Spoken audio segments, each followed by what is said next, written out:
Ladies and gentlemen, this is the main event of the evening.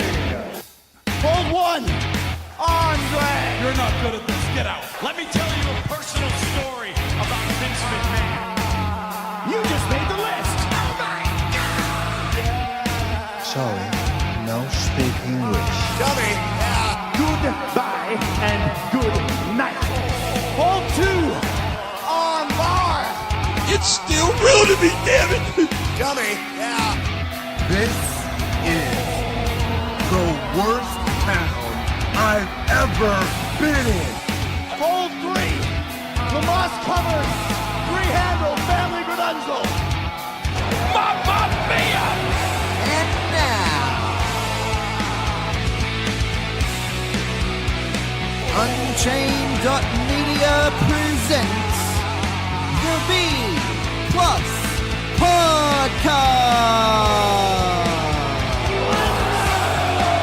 with your host, Greg Unchained. It's me, Austin! It was me all along, Austin! Number 4, Armbar.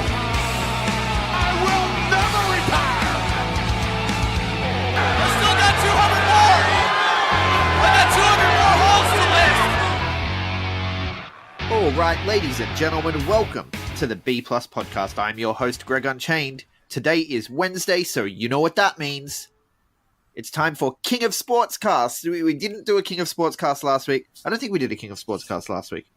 I'm joined by BigBoy Mikey, as I always am. Mikey, did we do a King of Sportscast last week? We didn't. We had a week break. We did do the All In podcast on that Right. Sunday yes, night. we replaced it with the All-In preview. Yeah. Well, I mean, it's kind of for a reason. There wasn't really much going on in the world of New Japan, but I know you're very excited about this. New Japan Pro Wrestling returns to our screens tomorrow, September the 5th. Well, today, as people listen to this show, September the 5th, Wednesday night, we have Road to Destruction kicking off. So we've got a lot of stuff to talk about now. What do you want to start with, Mikey? Oh, mate. Yes, I'm so excited for tomorrow's return. It all feels like it's just been so all-in heavy and even lucha heavy. I've been getting really into the lucha lately, and Yeah, well, there was that LuchaCon that happened in Las Vegas, right? And exactly. Triple Mania as well. Yeah, Triple Mania was okay.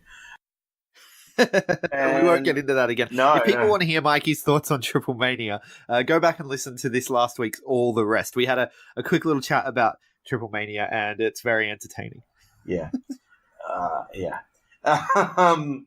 But no, it'll be exciting to get some genuine New Japan back on a screen tomorrow night as they start the Road to Destruction. But before we get to those previews, let's just break down.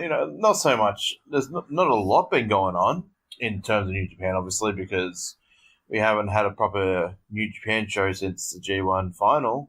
Which was a couple of weeks ago now, so everyone's had time to let their bodies heal, or the fans have had time to let their brains heal from the just massive level of epicosity. Epicosity? Is that a word? It's a word now. Epicosity. Yeah. The massive levels of epicosity that that was the G1. And we've all recovered and we're ready for more now, I think. Oh, absolutely. And I think a lot of people who are newer to New Japan, myself included, will probably find Destruction, or at least the Road to and everything, if they decide to tune in, a little underwhelming, because it's not a big show. We're going to have mostly the kind of things that you got on the G1 undercards, but without the killer 4 matches in a row. Right. Yeah, but they'll put a little bit more. Not to say they didn't put in effort in the undercards of the G1, but they'll put in a little bit of effort for these cards because this brings back. A lot of these cards will bring back, which we'll get into later, bring back legends or bring back some young lions. So, maybe the superstars might, so the main guys might sort of not take it easy, but don't have to go full throttle over the next couple of weeks. The young lions. But then you got to think as well that the G1 could be motivation for some of the people who were not featured on the G1, who are like, look, we really need to stand out so that next year we get the call. Yeah. That's right, and it could see some surprising action, essentially. Yeah, absolutely. Yeah, let's start with a little bit of the what's been happening in the world of New Japan. So, All In was what? We're 3 days removed from All In now. No, 2 days. Yeah, 2 days something removed. like that. A couple of days removed. Yeah, We've already broken down the All In review, so we don't need to dive into that again in full pace. But I do want to revisit the Okada Marty match because, in my opinion, that was probably the most New Japan heavy match. yeah. Obviously, Something we didn't mention when we broke it down on Summon for All In. We didn't mention the referee. right, yeah, exactly. Tiger Tori making a spot. Yeah, Yeah, no, it was which fantastic. I mean, look, a little disappointing they didn't fly out Red Shoes, but I mean, it's still good to see Tiger Tori get the spot. But you know, where's Red Shoes? You know, you want to see Red Shoes ref that Okada match. You know, Yeah, do you know what though? Red Shoes wouldn't have made it all about All In. I like Red Shoes, but Red Shoes would have made it about Red Shoes. Taiko Tori would have, you know. You want to know what's interesting? I rewatched the show as we talked about when we broke it down. I mentioned that I watched it a second time and I noticed the second referee came out to tell Marty to hurry up. Yeah. And he was like banging on the. I don't know if you've had a chance to revisit it, but what else I noticed on my second viewing was when the lights went out for Pentagon to do the switcheroo with Jericho, right? And then Jericho did the attack on Kenny Omega. Yeah. When that happened, the lights go out, the lights come back on, and Tiger Hattori was standing there. Really? Again, didn't notice it the first time. Yeah, didn't notice it watching live because obviously there's an attack happening and he's unmasking and it's Jericho and it's all very exciting. But just randomly, when the lights went out, Tiger Hattori was like, "Oh, I'm going to make my way out to the ring for my match." Just no one told him, no one stopped him, no one was like, "Oh, there's an angle first. There's an angle." Wow, I did not notice that, but that's hilarious. It's absolutely brilliant. I like that. That's funny. It's the little things of like that you don't notice that sort of happen there that make it when you realize you're like, oh yeah, that's right, this is their first show and they're kind of just indie guys and I thought it was hilarious. Yeah. No, that was good. But look, just want to touch on that match. Fantastic match, in my opinion. Probably the match of the night. An argument could be made. Yeah. Like obviously, Kenny and Pentagon was the dream matchup. Cody and Nick was the emotional matchup. Then you had the Young Bucks. Well, for me, the match of the night was Paige and Janela. But that's just me. Yeah, well, yeah. So you had the hardcore match, you had the lucha match, you had the NWA, traditional 80s style match. But for me, I think this, as a New Japan fan, this was my favorite match of the night. Just because it's just one of those. It was just a simple New Japan. Because it's junior heavy versus heavy, which is something you don't see in New Japan. No, the last time we've had that was Will versus Okada at the anniversary show back in March. So, which obviously was a little bit more story driven because of chaos and that, which is good. But yeah, Marty held his own. Obviously, New Japan heavyweights still wrestle juniors quite often in mixed tags and stuff, and most of them can hold themselves against most of them. But Marty looked like a genuine New Japan heavyweight in that match. Like he looked like he can go toe to toe. I don't know if he didn't physically look like it, but he definitely had. Yeah. He had one of. Well, it's hard to say, but I'd say one of Okada's best matches this year that I've watched.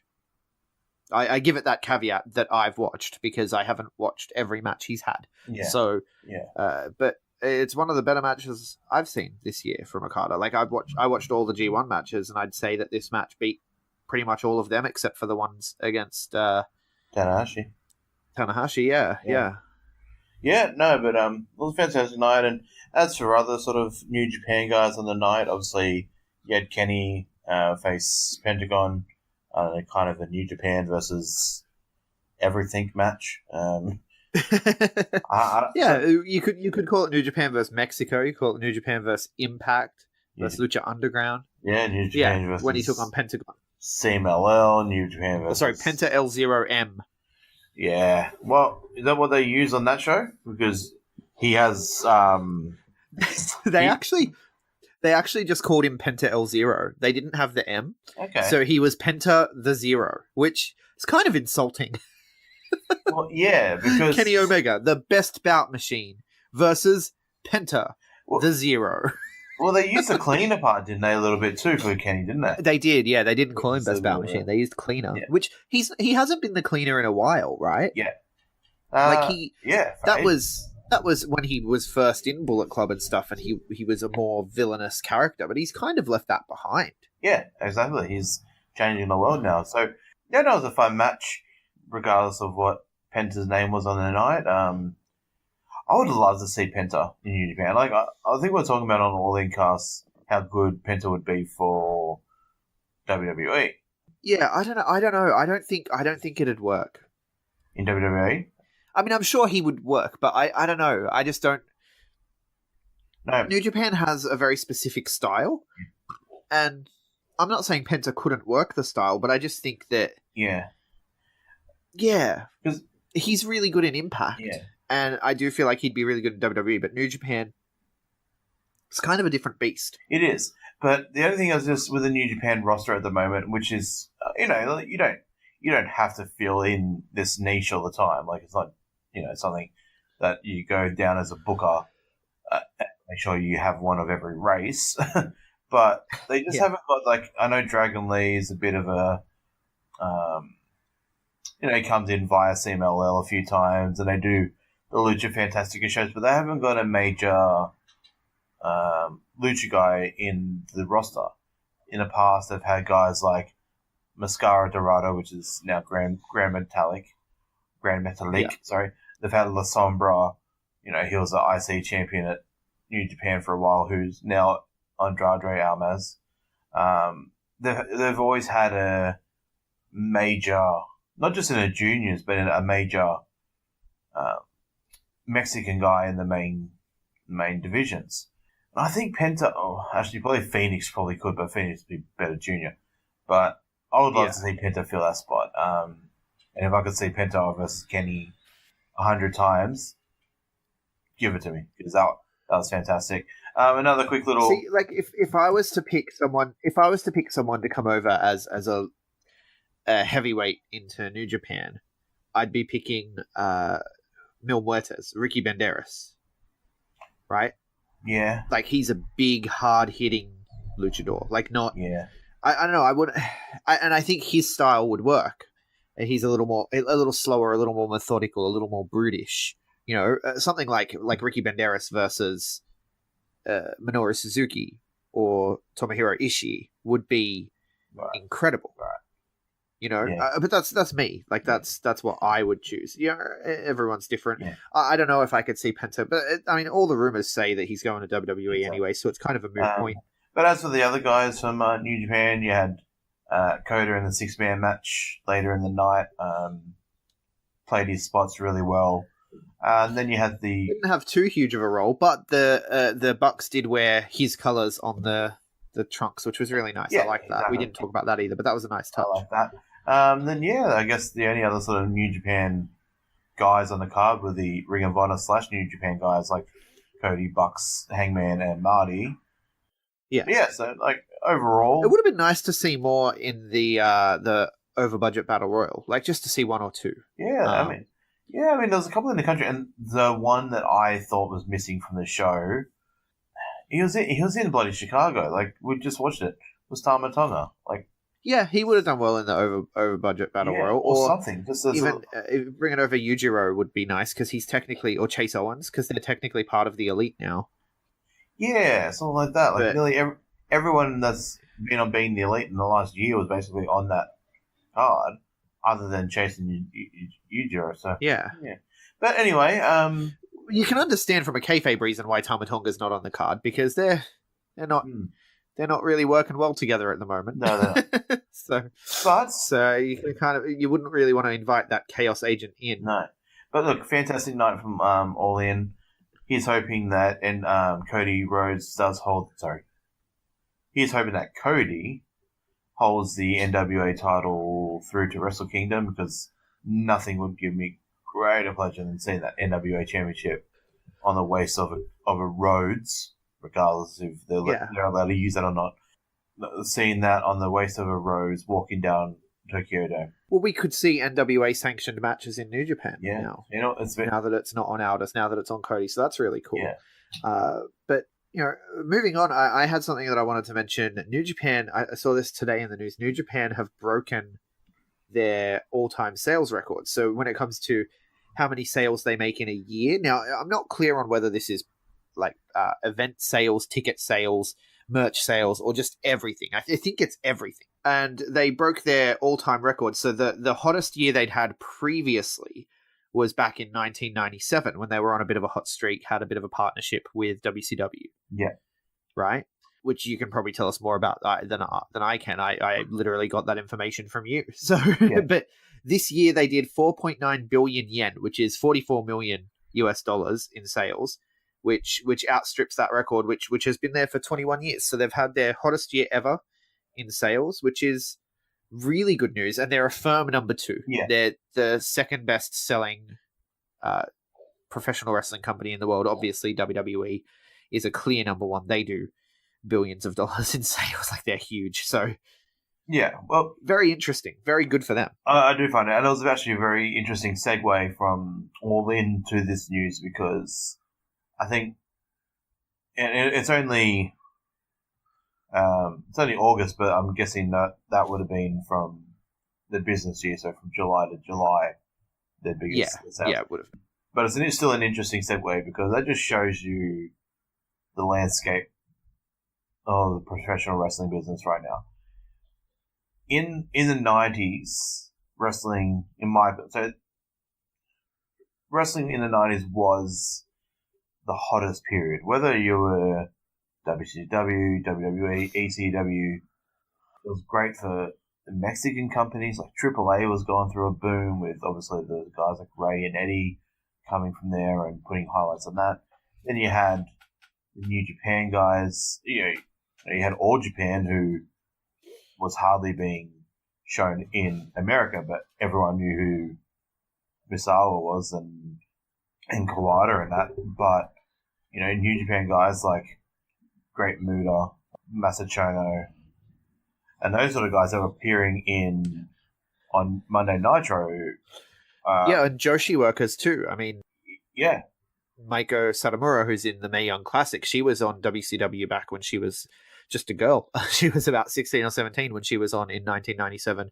And of course, you had as well Aja Kong. Oh, yes. In that period as well, coming over. And so there was a lot of exposure for Joshi, Puro, Lucha. Everything was booming back then. Yeah, so, for New Japan specifically, that was a really hot period. Because like I said, so you had Muta, Chono, Ultimate Dragon, who sort of helped that link between Japan and Mexico.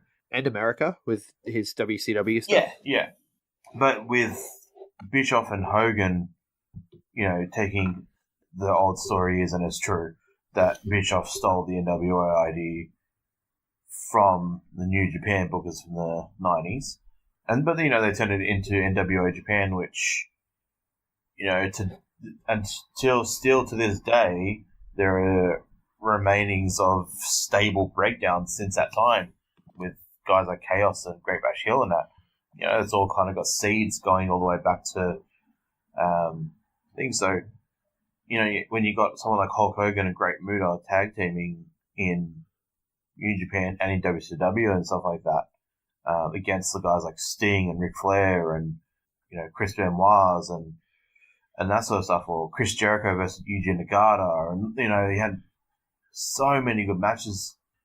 That was, obviously a very big time for New Japan. Then they, obviously they went through their issues with booking and that, and they kind of fell off the wagon a little bit. Noah and All Japan sort of stole a bit of their light. But yeah, I mean, like we said with the All In segue, and 2018 is one of the craziest years for professional wrestling, and especially... Yeah, it's like we're in a new boom. Especially with Japan. Like, New Japan is just...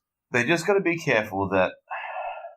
One thing that I just pray to God, and I'm sick of the hard thing is with something getting bigger and bigger and making more money is the more and more Americanized. No offense to American wrestling fans that ever listen to this. You're not all like this, but I have to sort of generalize. I hate the way that Americans view New Japan. Well, most of Americans, they want it to be more. Oh, like I want more of this. Like, let's make it more American. Let's make it. It's like no, like stop. I've found the opposite. I've found that most Western fans are like, I want it to be completely different. I want it to be pure New Japan, and they're the ones that are getting more upset. Like, you find that they get more upset about the Tongans antics, for example, than do the Japanese fans. Yeah. So I think it's. I mean, I'm sure there are elements that are like you need to go more that way, but there's just as strong a contingent of fans that are like the complete opposite. Yeah, and with that, and just you don't have to go full. You don't have to go full Western. Like obviously, Kenny Omega is a superstar. Strap that on the back. Obviously the Bucks make money. Obviously Cody makes money. Obviously Jericho's money, but don't forget about your originals. Don't forget about your NATOs. Don't forget about your Suzuki's. Don't forget about those sort of guys. They're the ones that made New Japan. Like Tanahashi and Okada were the guys, and Shinsuke and Nato were the ones that brought them back into this modern era. Yeah, I don't think we're at any risk. No. I don't think we're at any risk of that happening. No. I think New Japan are doing well. They're firing on all cylinders, breaking records. It's really good to see. I think you might be a little too worried there. You're getting carried sometimes, away. But on the plus side, on the plus side, this money is this record is awesome for New Japan. I'm stoked for them. Obviously, the next 12 months. They'll probably even break it again because, how many subscribers they might have got out of All In and the G1 since financial year started. Plus, you're going to have Madison Square Garden. You got Wrestle Kingdom coming up. Yeah, I imagine they will break it again. And Bullet Club, this is the weird thing too. Like, so a lot of their sales are going to come from Bullet Club related merch, right? And because they own the IP. So even when Ring of Honor sell Bullet Club shirts, they've got to kick a fee back to New Japan. So, the Bullet Club money-making machine is crazy. It's made pro wrestling tees very rich. It's made a lot of workers very rich. And Hot Topic, like all of that factors in. So, props to them for building that brand, that Bullet Club brand, because that's where a lot of this money's coming from, I have to imagine. Oh, yeah. Big time. You can't throw a rock in the area of a wrestling show without hitting at least 20 people that have a Bullet Club shirt, Yeah. I mean, that All In show, like, it was just, everything was the money that they would have just made on merch on that weekend. Well, when you saw crowd shots, it was Bullet Club, Golden Elite, Bullet Club, Golden Elite, Bullet Club, Golden Elite, Cody, Bullet Club, Golden Elite, Cody. Like it was, those were the shirts. It was just constant. It was a sea of these Bullet Club branded shirts, which is pretty crazy. Yeah, no, but nothing but love for New Japan. I just sometimes when you start seeing bigger figures and you start seeing a little bit more Americanized, sometimes you can tend to freak out. Yeah, look, I understand the fears. But you also watched some CMLL this week, which is relevant, of course, because we had some LIJ members show up. Yeah, so it's custom for New Japan guys to go and lend their star power to CMLL. Not that CMLL needs it. We talk about shows like New Japan in America and that. CMLL and even AAA to an extent, well, not to an extent, it is. They're still huge in their own countries. They can do no wrong. Triple Mania, I'm not too sure what the crowd was, but it looked about 40, 50, 60,000. It was in a huge freaking stadium, completely packed out. Yeah. So Mexico, whilst they're not having the complete Americanized on them lately, they're getting a little bit with Lucha, but not really. Yeah, it's nice to see the Japanese guys go over and go play some games over there. And we had a Carter a couple of weeks ago, had Show and Yo a couple of weeks ago in the main event. But yeah, this week we had NATO, Bushi, and Evil turn up for the Friday night show called Super Viennes, I'm not sure how you pronounce that, but which is their Friday night show, which is usually their star-powered shows with the likes of the original LIJ, like Rush, Volador Jr., those sort of guys at LA Park, all those sort of main guys. And yeah, so NATO, Bushi, and Evil rocked up with their Mexican LIJ members. So LIJ in Mexico has kind of gone through LIJ. It's not LIJ for Mexico, it's just LI. Let's call it LIM. Yeah. LIM. Los Ingobernables, yeah. They've gone through a few changes in the last couple of months. A couple of guys have left CMLL and gone over to AAA. Still kind of pretending that they're Los Ingobernables, but AAA aren't allowed to use the name, so they're calling them something that's similar. I can't remember what it is. So they've added 2 new guys in. Oh, sorry. Yeah, they've added El Terrible and La Bestia 666 something. I can't think of the full name. Anyway, yeah, so NATO and Bushi tagged with Rush, who's the leader of Mexico, Los Ingobernables, and yeah, it was a fun match. Standard CMLL match with, the 2 out of 3 falls and all their little antics. Evil getting involved, but I love a couple of little spots, like they actually came out, all members of LIJ or LIM that were present, all came out with the Ingobernables Mexico baseball shirts, and NATO and Rush sort of acting as the 2 leaders of each group. It was a nice touch because Los Ingobernables is obviously getting the popularity via NATO, and especially with the Jericho rivalry recently, there's a little bit more westernized on NATO, and they're sort of forgetting about the roots of... Yeah, so they're already popular there, yeah, but internationalized, like, if they were to look up Los Ingobernables, if they can figure out how to spell the damn thing, then you might end up looking at CMLL, which is pretty good. Exactly. And people tend to forget about the roots of Los Ingobernables, and NATO was a part when NATO went for his excursion to Mexico. He was part of LIM. I'm just going to call it LIM. It's easier. LIM, and that's he took the idea back to New Japan and Lim and Lidge. Yeah. So obviously the biggest, the most famous LIJ member or LIM member ever is now Almaz. He's sort of still trying to be the little bit tranquilo on WWE. El Idolo. Yeah. So La Sombra was probably one of the main guys. But, I love seeing NATO go back. Just a little note on it. A really sad... It's a really nice tweet. Let me find the right words.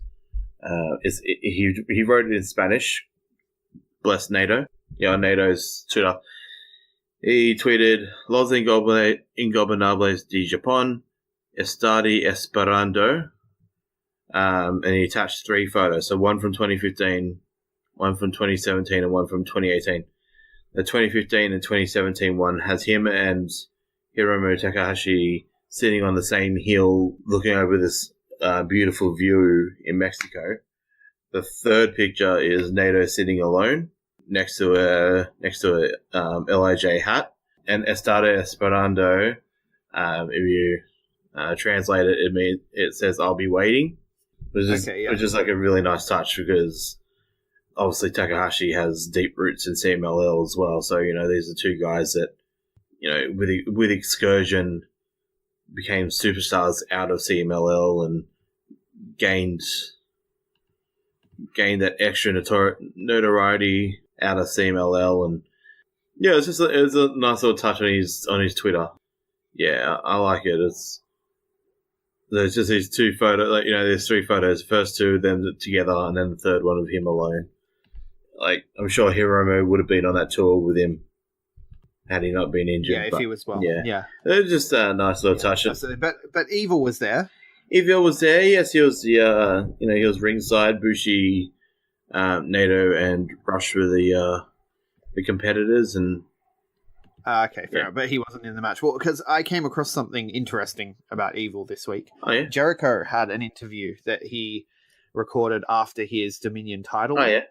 And it's gone up on the New Japan YouTube. So if you want to check that out, I'll drop a link in the show notes. It's a Chris Jericho special interview. Okay. And in it, he talks about Evil. And he says that, when I look at the New Japan roster and see who are the next superstars of the company, I think Evil is one of those guys.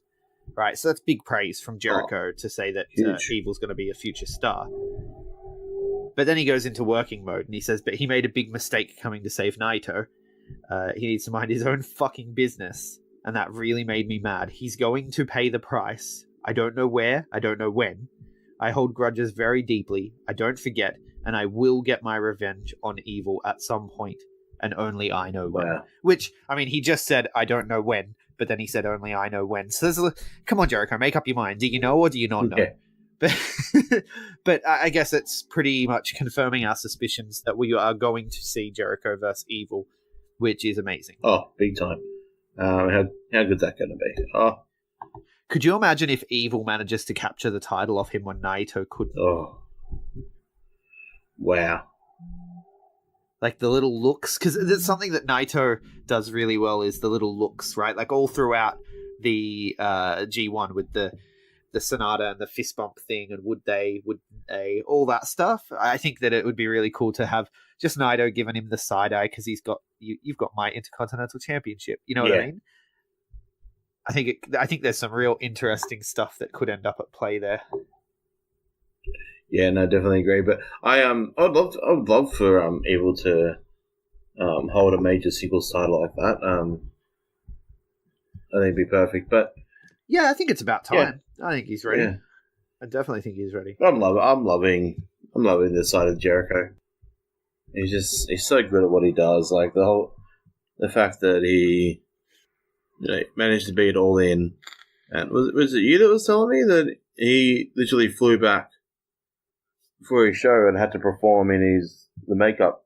Yeah, he still had the Pentagon makeup when he got to the arena for his show with Fozzy. Yeah, like you get so many of those WrestleMania rumors like, oh, Jericho's going to appear at WrestleMania for sure.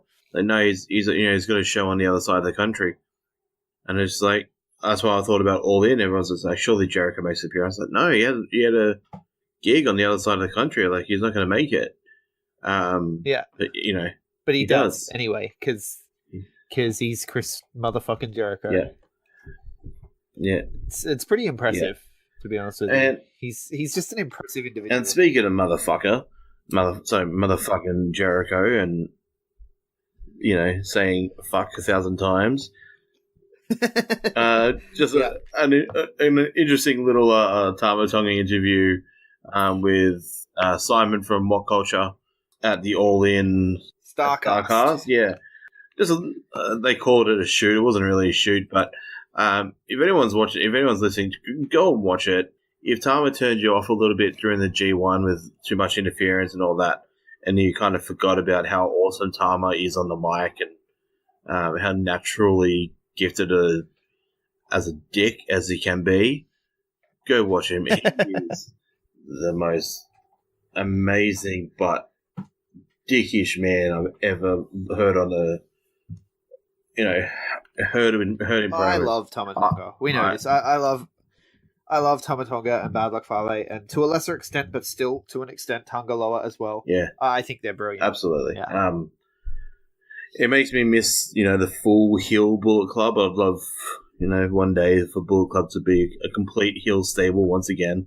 But just look, I would love to see old mate Fergal, return and do that business again. Yeah, because it's much better than seeing him face Baron Corbin for the 8 millionth time. Yeah, or face a heel Braun Strowman when Braun Strowman's not even really heel. on the crowd's eyes anyway. Yeah. Let's not. Let's look at what's happening this week. Let's look at Road to Destruction. Yes. We've got some. I think we've got like 5 cards to look at. So. 4 cards. So the 5th one will be on Tuesday night, as we're probably recording next week. So yep. So we need to preview it. Oh here. yeah. Okay. Cool. All right. So as we said at the start of the cast, New Japan's back. For anyone who is either new to the King of Sportscast podcast or new to New Japan, these are Road 2s, and Road 2s are essentially, it's literally what you can think. They're pre-shows all the way up until the main card. Yeah, so to look at it in terms of like WWE, WWE will in America do their Summer Sizzle Tour or something like that. They'll call it something, and it'll be like a bunch of towns that they hit before SummerSlam. Right, exactly. And they'll work a lot of matches that are building towards SummerSlam and stuff. But those are house shows. These we actually get to see on New Japan World, but that's essentially the same idea. These are house shows leading up to a big show called Destruction. Right. And a lot of these matches, as you go on, so if you guys learnt through the G1, so the night before, so say Block B was on a Tuesday night, on the Monday night, the pre-show for G1, the undercard, were tag matches to set up the next night. So Road 2s are essentially about, there's this one up until Destruction number 1. There's, I think, 5 or 6 Road 2s, and they will all highlight some of the main matches on that Destruction show. So, I don't want to break down the full cards, but do you want to break down full cards? Let's look at highlights. Yeah, if you want to just look at highlights, then I'm happy. All right, so we start with tomorrow night. Got a nice Young Lions matchup. It's good to see some Young Lions back in action. So that's September the 5th. September the 5th, for those who are playing at home. A 6 o'clock kickoff from Japan, so 7 o'clock for us. It starts off with a quick little Young Lions tag team match. It's good to see Young Lions back on the road. You get the return of and a full Road 2 for Ayeto Yoshida, who is a graduate of Takamichi Kai-Tai Dojo. Just quickly, but before we go on, I want to look at that tag match. Just quickly, I do consider this a highlight because we're going to find out if Yota and Yuya will go to a 10-minute draw or a 15-minute draw in this match because it's a tag match. During a tag match, let's see how evenly matched they are, right? Like if they end up drawing in this match, I'm going to lose my shit. Right. Yota is teaming with Ren Narita, and Yuya is teaming with Shota. I'm telling you, boys, the only answer to all of this is for you to go on excursion and become a tag. Absolutely. That's the only Absolutely. answer. Yeah. But I digress. Carry on. So we got Ayeto Yoshida back on the New Japan cards. He's facing Yujiro Takahashi, so a bit of a young lion versus a veteran there. Then you got 8-man tag, which I find quite interesting. So it's I guess they're still called Takuchi Japan, the New Japan good guys, I guess. Juice Robinson, Michael Elgin, David Finlay, and Toa Hanare. And they're taking on the Bullet Club OGs, Fale Tonga, Tanga, and Taiji Ishimori. So that should be fun. Right, so I don't want to call them OGs simply because Taiji Ishimori, I can't buy him as an OG. He's in there for a cup of coffee. So they're the firing squad. From now on, I'm making a ruling on B Plus Podcast, King of Sports episodes. We call them the firing squad. All right? I paid $30 for that shirt. I want the name to stay relevant. They're the firing squad. I guess for anyone, and I will have nothing else. I guess for the people who do find it hard to call Taiji OG, even Tanga Loa is not an OG. He wasn't. He only really came into it about a year and a half ago. The point of those two being OGs, so Tama and Bad Luck. He's related. He's actually blood related. So I can see how Tama would be like, look, he wasn't here, but this motherfucker's always been down. I can see how that would make sense. But you can't say Taiji, who has not always been down. He was in another company. I know, But he's Tama's boy. Tama brought him back. Tama brought him in. I know. He's OG by association. Loyalty. He's OG by association. All right. So, but that should be a fun match. All good to see the whole firing squad in action. I'm sure it'll just be craziness like in a G1. You got a Chaos versus Suzuki Gun match, and Yoshihashi and Goto versus Takeshi Iizuka, him and his crazy club hand, and Taichi. Yeah. The next match, though, is even more exciting. It's LIJ versus Suzuki. Yeah, exactly. And that looks like a stacked Exactly. match. I have a feeling this would have been a 10-man tag, but obviously with Hiromu out, it's a 4-on-4.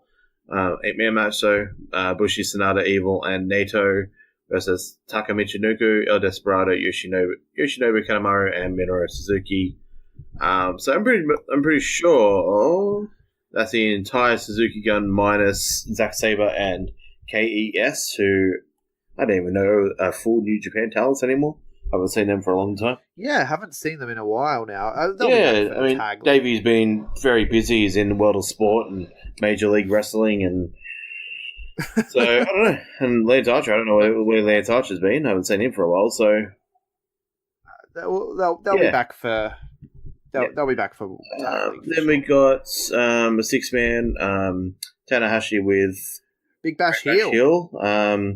Against some other old school fellas in Gato, Toriano, and then of course Okada. So some of these matches, as we're saying, they are highlighting some main events that are coming up. So Naito versus Minoru is something that's coming up soon. Tanahashi Okada is coming up soon. Goto Taichi is coming up soon for the Never title. So a couple of matches highlighting it. Yeah, so it's like the WWE philosophy of these guys are feuding and these guys are feuding. Let's throw them in a tag, except done way better and making more sense because it's with the New Japan stable system.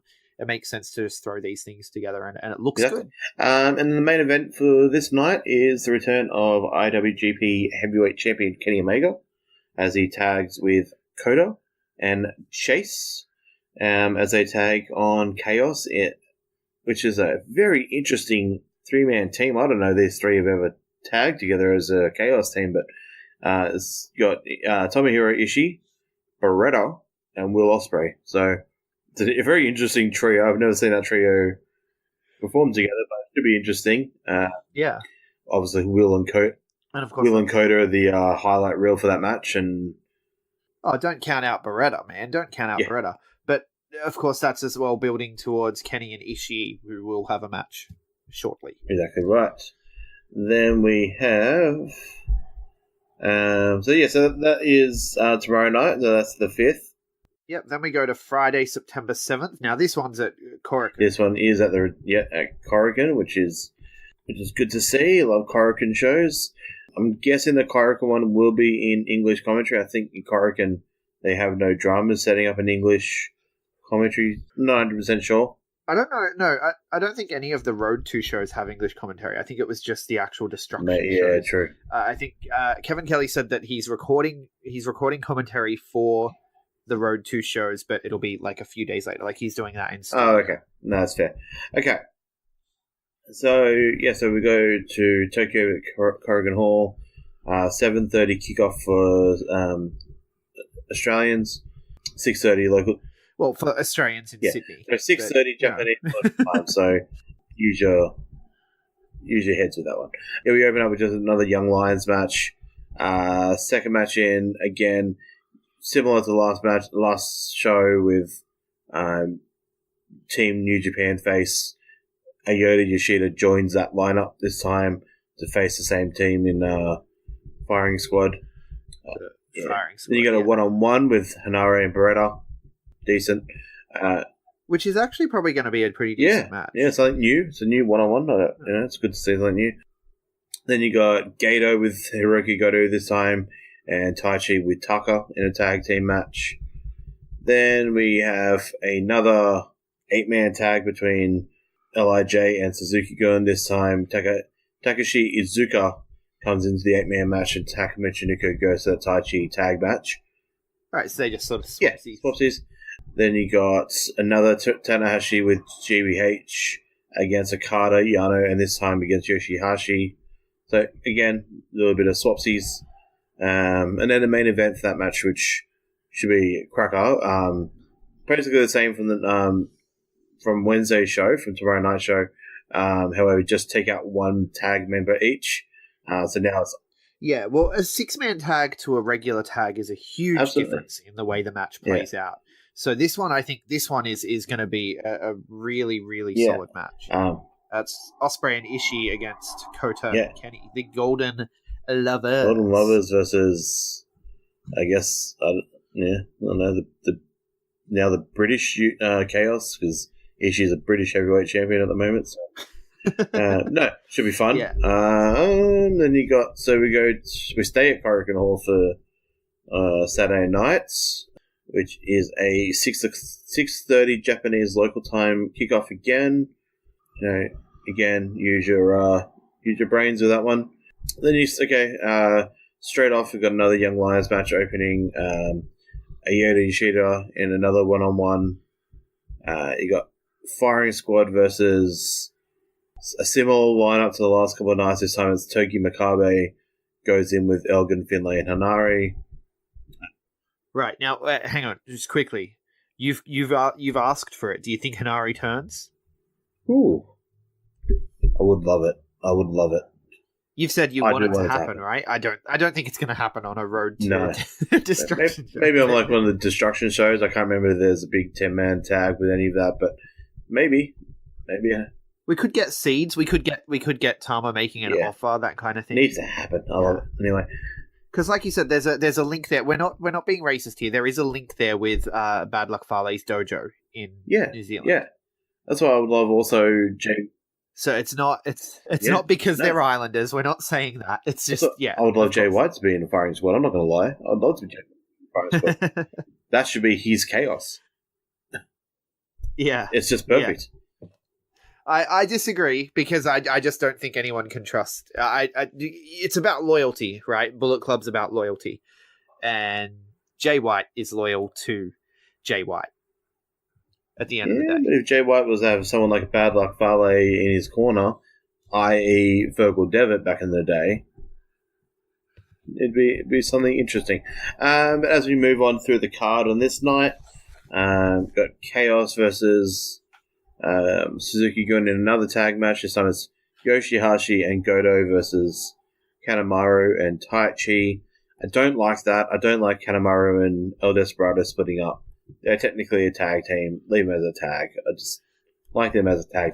Yeah, but I mean, this is exactly. Then another LIJ and Suzuki. Yeah, this time as well. Taka takes Kanemaru's spot in that. Takashi stays in that. So another little swapsies there. Yeah, something I'm noticing is Zack Sabre Jr. is not on this tour. Zach and Jay White are on this show. That's bumming me out. Zach and Jay White are the two glaring omissions from these Road 2s at the moment. Then Will takes a step back from the main event this time. He's in a 6-man match with Yano, Ishii against Kenny, Kota, and Takahashi, which would be different, but they're not the main event on this one. The main event is Hiroshi and Juice versus Beretta and Okada. So that's interesting to see Beretta in the main event. Right. Then that takes us to Sunday, September 9th. This is a 5 o'clock Japanese local time. So love the Sunday shows. They're absolutely. Nice. Use your head.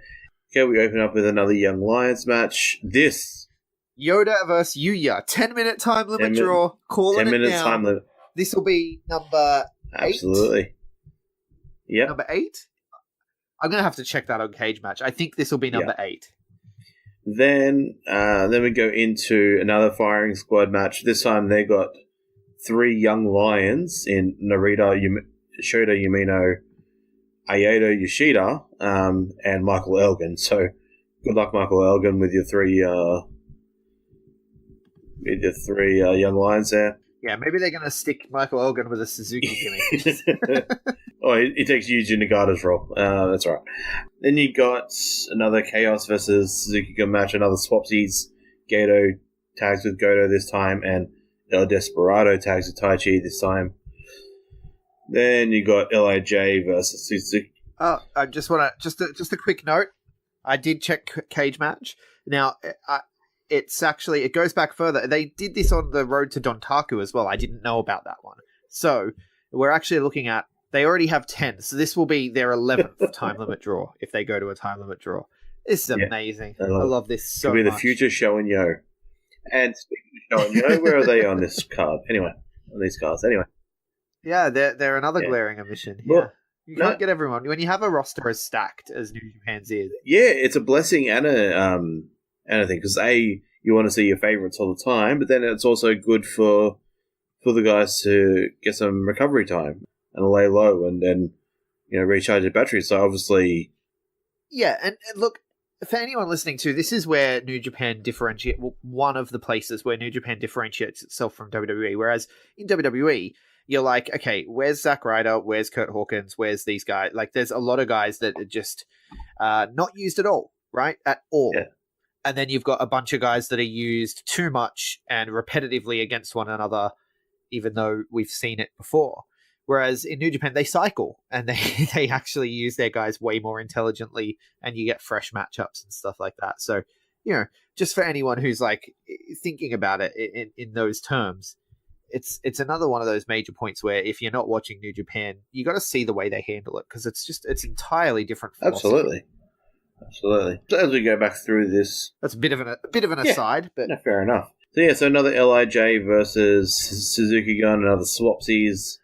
This time, Kanemaru comes back in.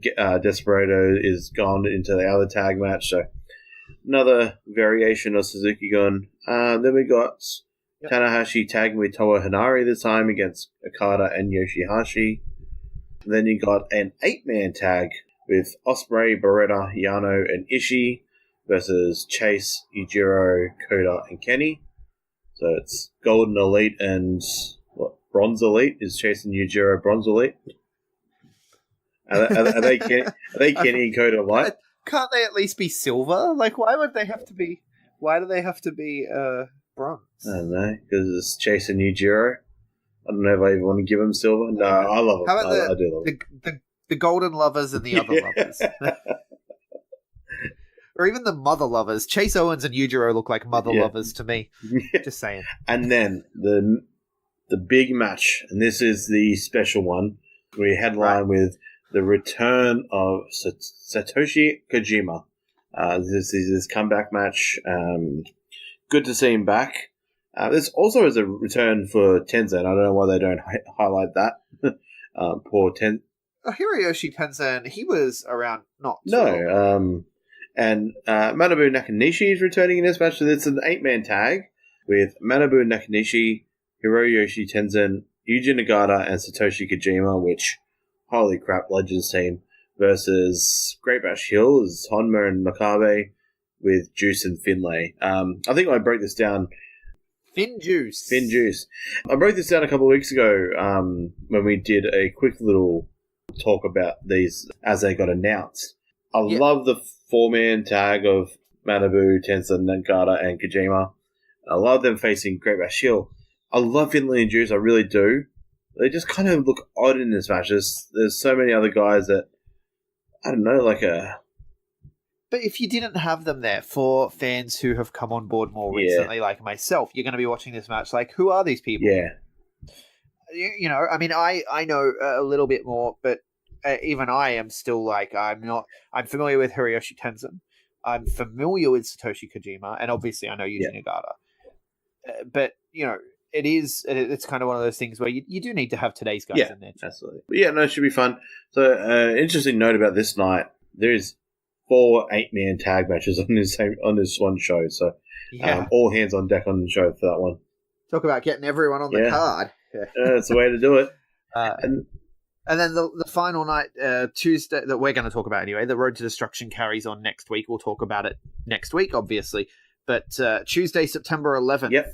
6:30 Japanese local time. Just quick smash through another Young Lions tag match that we had at the start of the week. Yota Yoshida, another Young Lions match for himself against another Bullet Club member. Got another 8-man tag with Firing Squad. Take on this time with Honma, Juice. As part of the New Japan faction. I see Finlay taking the pin there. Got Goto versus Taichi in a tag match again. This time Goto's got Gato and Taichi's back with Suzuka.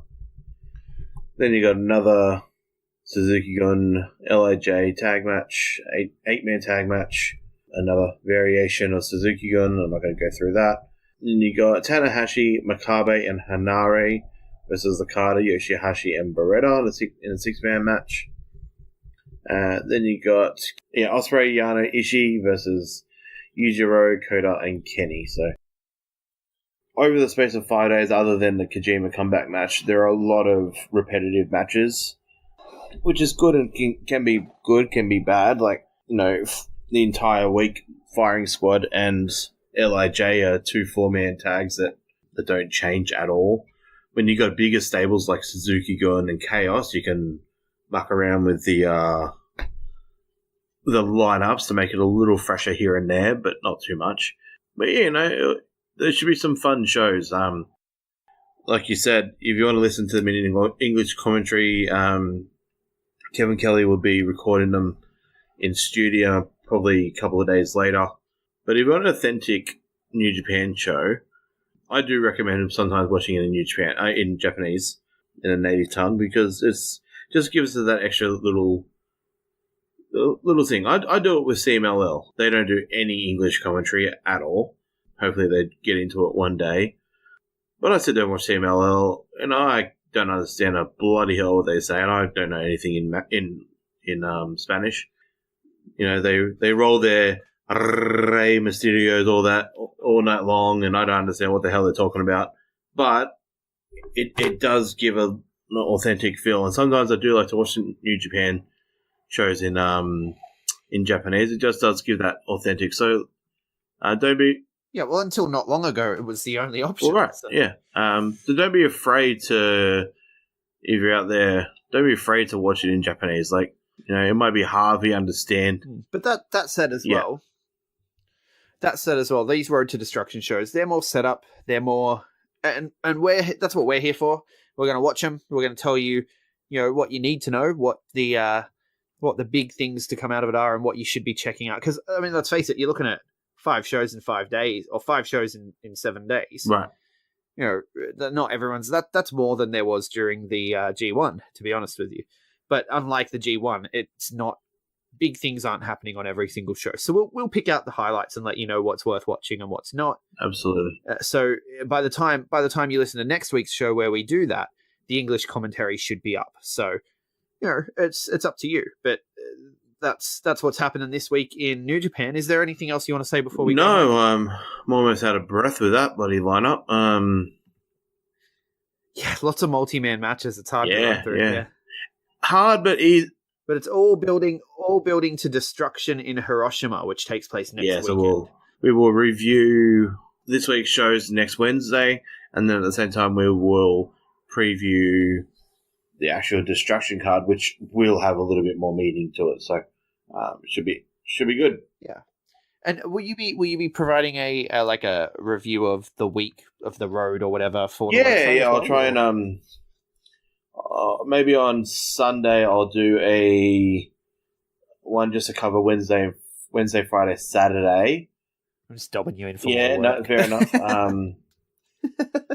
Yeah, just so I can cover all 3 nights without, I don't want to go into too much of it because, they are still just road twos. Not a lot. Yeah, we'll just pull out some highlights. I'll point out some highlights. But yeah, no, it should be fun. All right, well, that does it for us here on this wonderful King of Sports episode. Still not a lot going on, but things are about to start to pick up. So thanks a lot for joining us, Mikey. Where can people find you? At BigBoy on Twitter and at BigBoy with an extra Y on Facebook. I am at GregUnchained on Twitter, at the GregUnchained on Instagram. We collectively are known as the B Plus Wrestle on Twitter because wrestling wouldn't fit. The B Plus Wrestling everywhere else. I never say it, but you can also find us at thebplus.com, which is where I cover most of the Australian news, and we also get some show reviews and what have you there as well. We are on Facebook. We are on YouTube. We are on Spotify. We are taking over the globe. Make sure you leave us a 5-star review on iTunes if you feel so inclined. Like, share, subscribe, and thank you so much for listening. Hold one. Arm drag. You're not doing this. Get out. Let me tell you a personal story about Vince McMahon. You just made the list. So, no speak English. Dummy. Goodbye and good night. Hold two. Arm bar. This is the worst town I've ever been in. It's still real to me, damn it. Dummy. Hold three. The moss covered.